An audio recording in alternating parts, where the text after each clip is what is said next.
siang terus sampai senja. Nantikan tuaian pada musim panen, kita kan bersuka bawa berkasnya, masuk lumbungnya. Kita kan bersuka bawa berkasnya, masuk lumbungnya. Kita kan bersuka bawa berkasnya. Salam jumpa kembali Bapak Ibu dan saudara-saudara, kita berada di penghujung bulan Juli. Besok kita akan masuk bulan Agustus dan kita akan memulai dengan bulan Bhinneka, lalu merayakan Hari Kemerdekaan Indonesia. Wah, waktu cepat sekali ya berlalu, tetapi kita juga akan menjalani kehidupan dengan penuh sukacita. Justru karena waktu yang cepat berlalu, kita diingatkan apakah persiapan kita untuk memasuki kerajaan kekal itu sudah cukup. Kita bisa bawa berkas-berkas kehidupan kita di hadapan Tuhan dengan cukup. Atau kita masih kurang. Nah, mumpung masih diberi kehidupan, mari kita kejar.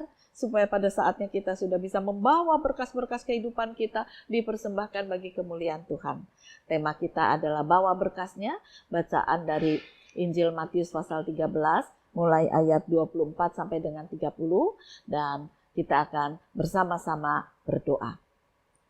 Bapa di surga, kami menikmati kehidupan yang Kau karuniakan. Kadang susah, kadang senang, dan seringkali di dalam kesusahan kami menangis, dalam kesenangan kami bahagia, tapi kami sering lupa bahwa batas hidup kami ini ada waktunya. Dan pada saat itu seharusnya kami membawa berkas-berkas kehidupan kami, supaya kami layak membawanya ke dalam kerajaan surga dan tidak dibuang dalam dapur api, karena kami ini bukan lalang, melainkan kami ini adalah benih yang tumbuh, yang ditabur oleh karya kebangkitan Kristus, yang bisa menghasilkan buah kehidupan yang baik.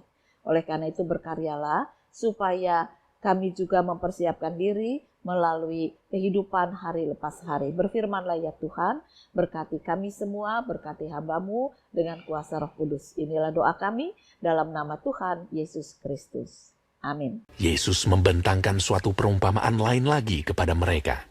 Katanya, hal kerajaan sorga itu seumpama orang yang menaburkan benih yang baik di ladangnya. Tetapi pada waktu semua orang tidur, datanglah musuhnya menaburkan benih lalang di antara gandum itu, lalu pergi. Ketika gandum itu tumbuh dan mulai berbulir, nampak jugalah lalang itu. Maka datanglah hamba-hamba tuan ladang itu kepadanya dan berkata, Tuan, bukankah benih baik yang Tuan taburkan di ladang Tuan? Dari manakah lalang itu? Jawab tuan itu, seorang musuh yang melakukannya. Lalu berkatalah hamba-hamba itu kepadanya, jadi maukah Tuan supaya kami pergi mencabut lalang itu? Tetapi ia berkata, jangan, sebab mungkin gandum itu ikut tercabut pada waktu kamu mencabut lalang itu. Biarkanlah keduanya tumbuh bersama sampai waktu menuai. Pada waktu itu, aku akan berkata kepada para penuai, kumpulkanlah dahulu lalang itu, dan ikatlah berberkas-berkas untuk dibakar. Kemudian kumpulkanlah gandum itu ke dalam lumbungku.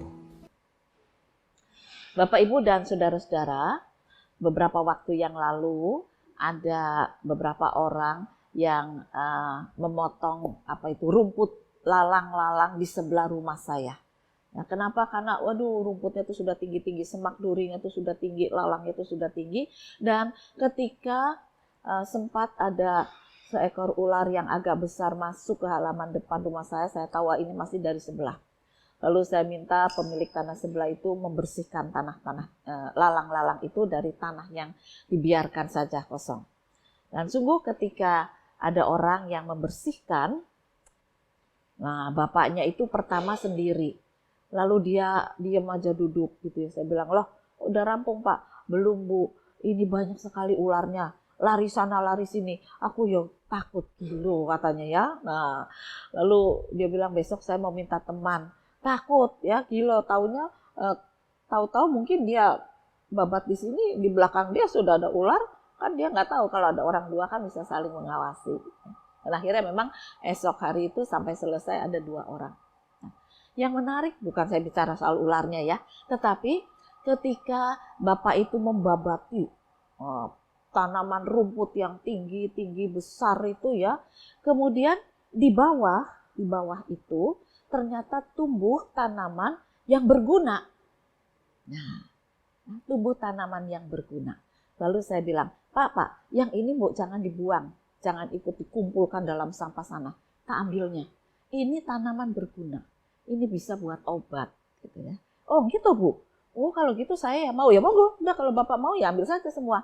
Ini caranya begini-begini gitu ya. Tanaman ini bisa bermanfaat. Lalu Bapak itu berkata, "Oh, ya Bu ya. Ternyata ada tanaman yang baik, yang berguna dan tumbuh di antara tanaman yang tidak berguna." Biasanya saya tidak tahu, kalau suruh motong rumput ya potong aja semua dibuang. Saya baru tahu ini. Nah, saya bilang lain kali dimanapun Anda bekerja, lalang yang tinggi silakan Anda buang, bakar ya boleh. Tapi tanaman seperti ini berguna, jangan dibuang. Nah, Bapak Ibu dan saudara-saudara, ketika saya membaca firman ini, saya teringat peristiwa kemarin bahwa ada perumpamaan yang disampaikan Tuhan Yesus. Ada seorang penabur menaburkan benih baik. Tapi kemudian ada orang jahat menaburkan benih lalang, tumbuh bersama-sama. Lalu dikatakan kalau gitu benih lalang ini yang sudah mulai tumbuh dicabut saja. Tapi Tuhan yang menabur benih baik mengatakan jangan, biarkan. Biarkan mereka tumbuh bersama. Pada saatnya nanti akan dipisahkan. Karena apa? Karena benih baik ini bisa saja kalau dicabut yang sebelahnya, lalu benih yang baik ini juga ikut tercabut dan mati. Tapi kalau dibiarkan tumbuh, benih baik ini akan punya kekuatan tersendiri. Namanya saja baik. Maka sekalipun dihimpit oleh benih-benih yang tidak baik, oleh lalang dan semak duri, dia akan tetap tumbuh. Karena dasarnya baik. Nah, saya lihat di situ. Tanaman yang baik, yang berguna, tetap bisa tumbuh. Nggak kelihatan memang. Tapi ternyata ketika benih dan ketika lalang dan semak durinya dipotong, baru kelihatan. Saudara-saudara, itu mengingatkan kita tentang kehidupan diri kita. Kita ditumbuhkan dan dibiarkan hidup di dunia ini bersama dengan segala kuasa kejahatan. Kadang-kadang kalau lihat, mendengar berita di TV tentang kejahatan, berita di medsos tentang kejahatan, aduh ngeri sekali ya. Tadi pagi saya dengar berita ada penggerebekan narkoba atau pemakaian narkoba. Lalu ada satu perempuan, sepertinya tidak terlalu tua, berpakaian seadanya, naik ke atas mobil karena dia mabuk, karena dia sedang fly mungkin. Wah, teriak-teriak enggak karuan. Penggerebekan narkoba. Ini kejahatan. Kenapa toh? Dia bisa terjebak di sana. Mungkin karena rumah tangga gagal, mungkin karena nggak dapat jodoh, mungkin karena ekonomi gagal, mungkin karena disisihkan oleh keluarga atau teman-temannya, lalu dia merasa minder, merasa tidak layak untuk hidup, lalu dia mencari penghiburan melalui cara yang salah. Dan orang semacam itu sangat-sangat banyak. Tapi bukan cuma karena yang dihimpit oleh kehidupan susah. Orang yang dihimpit kehidupan susah lalu timbul pikiran jahat juga banyak. Bahkan jadi bos narkoba. Ya. Bahkan jadi bos. Lah, kemarin juga ada bos pengemis. Waduh, saya kaget. Seorang perempuan, ya cukup muda. Bukan perempuan yang sudah tua gitu, bukan. Ya sedang lah. Ya, perempuan usia dewasa yang sedang. Lalu dikatakan dia pakai perhiasan dan penyiar TV mengatakan apa yang nempel di tubuhnya itu lebih dari 50 juta. Wih, pengemis ya. Kalungnya, gelangnya, lalu ditanya gelangmu itu berapa gram. Dia nggak mau ngomong pada mulanya, tapi didesak-desak akhirnya ngomong 40 gram. Belum kalungnya, belum yang lain. Jadi saya pikir setengah kilo lebih nempel di badan, ya udah berat ya. Padahal profesinya pengemis. Memang dia jadi bos, tapi dia juga masih ngemis. Anda bisa bayangkan, kejahatan. Menjadikan seseorang itu menginjak orang lain dan menikmati dirinya dari belas kasih orang lain. Salah ini sebetulnya orang yang memberikan pada dia uang. Tapi nyatanya seperti itu. Ada lagi berita tentang pengemis yang ditemukan oleh polisi, bapak-bapak tua. Ya. Lalu diajak ke kantor polisi, pikirnya untuk diberi hidup baru, ternyata uangnya puluhan juta. Ini menarik sekali ya. Jadi itulah fakta, kejahatan itu ada, lalu menghimpit kehidupan kita. Oleh karena itu firman Tuhan mengingatkan, pada dasarnya kita ini benih baik.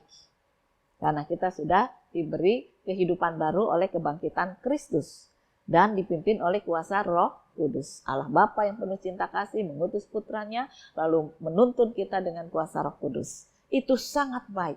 Dan dengan 3 kuasa yang menjadi satu, itu kekuatan luar biasa yang menopang kita untuk bisa hidup di tengah dunia. Kuasa iblis seperti apapun tidak akan mengalahkan kekuatan Allah Bapa, Putra, dan Roh Kudus yang ada dalam diri kita. Tidak boleh kalah. Hanya maukah kita bertumbuh. Nah, oleh karena itu, mari kita tekadi. Saya harus bertumbuh. Saya harus tetap hidup karena benih saya ini benih baik. Supaya pada saatnya saya bisa membawa berkas-berkas kehidupan saya ke hadapan Tuhan dalam kerajaan surga. Serta saya juga bisa membawa berkas-berkas benih lain di sekitar saya. Karena saya beri kekuatan kepada teman-teman, kepada keluarga, dan kepada sanak famili yang lain. Jadi tanaman yang saya katakan bagus itu bukan cuma 1, bukan cuma 2, banyak gerompol itu. Sini gerompol, di sana ada lagi gerompol. Nah, sampai bapaknya itu bilang, ini ternyata banyak kok Bu. Makanya dia bilang, tak ambil silahkan, ambil semua juga boleh. Bagi-bagi orang sak keluarga, sak kampung silahkan. Ini obat, gitu ya. Ini berguna. Jadi tidak diduga di antara lalang yang tinggi, tumbuhan yang baik juga sangat banyak. Nah, gereja Tuhan juga cukup banyak. Sangat besar. Jangan katakan kita ini selalu minoritas, selalu kita ketakutan. Kita katakan jumlah kita besar, jumlah kita banyak karena karya kebangkitan Kristus penuh dengan kuasa. Oleh karena itu sekalipun kamu mau menghimpit dari sisi ekonomi, menghimpit dari sisi penyakit, menghimpit dari sisi pergaulan, menghimpit dari sisi kenikmatan yang tidak pernah kita nikmati, kita tidak takut. Saya akan tetap tumbuh sebagai benih yang baik, yang ditaburkan oleh Yesus sendiri. Firman Tuhan menjadi makanan kita setiap saat. Puji-pujian menjadi penghiburan yang menguatkan. Jalan lurus menjadi tekad hidup kita. Dan kalau kita bisa melakukannya seperti itu, setiap saat kita memuji Tuhan, persoalan apa yang kita hadapi, jangan berkata, waduh, dah lemes. Tapi mari kita berkata, terima kasih Tuhan, Engkau bersama saya yakin saya dimampukan menyelesaikan problem ini. Tidak ada yang rumit buat Tuhan, dan itu akan diwujudkan, saya dimampukan. Nah, kalau kita tekadnya sudah begitu bersyukur, pasti akan ada jalan keluar. Dan oleh karena itulah, mari kita belajar bahwa kita jangan sampai merasa terhimpit. Dihimpit, tidak apa-apa. Kalau prinsip hidup kita tidak boleh ada yang menghimpit, sebab saya benih baik, benih kuat, benih yang sungguh-sungguh memuliakan Tuhan. Ada kuasa, ada kehidupan, maka saya akan tetap hidup. Oleh karena itu, kita tidak akan terjebak sekalipun dijebak. Kita akan terhindar karena Tuhan yang menolong kita. Karena Tuhan berkuasa atas hidup kita, Dia juga bisa membuka jalan baru untuk kehidupan kita hari ini dan hari esok. Jadi, marilah kita membawa berkas. Berkas dari kehidupan kita, berkas yang kita tularkan kepada sesama, agar sesama kita juga boleh membawa mereka, membawa kehidupan baru mereka pada Tuhan, dan bersama-sama kita akan dikumpulkan sebagai kerajaan Allah yang hidup di tengah dunia, sebagai benih yang baik, yang terus bertumbuh. Dunia boleh menghimpit, tapi gereja juga akan terus bertumbuh. Selamat berkarya. Tuhan memberkati firman-Nya. Amin. Kita akan bersama-sama kembali berdoa. Tuhan Yesus, buat hati kami senantiasa merasakan kuasa kebangkitan. Roh Kudus memimpin kami. Kasih Allah menguatkan kami. Dan kami akan terus hidup sebagai benih yang baik, yang bertumbuh hari lepas hari. Kami tidak takut dengan ilalang yang ada di sekitar kami. Sebab mereka hanya akan tumbuh sebentar. Tubuh mereka boleh tinggi besar, tetapi kuasa kebangkitan Kristus jauh lebih besar. Dan karena itu kami akan terus bertumbuh, kami akan terus menularkan kebangkitan Kristus kepada sesama, supaya kami boleh membawa berkas kehidupan kepada sesama dan mempersembahkannya bagi kemuliaan Tuhan. Inilah doa kami dalam nama Tuhan Yesus Kristus. Amin. Maju walau sukar, menabur bagi Tuhan, biar jiwa raga susah dan lelah. Sampai akhir nanti kita disambutnya, kita kan bersuka bawa berkasnya, masuk bumbungnya. Kita kan bersuka bawa berkasnya, masuk bumbungnya. Kita kan bersuka bawa berkasnya, kita kan bersuka bawa berkasnya.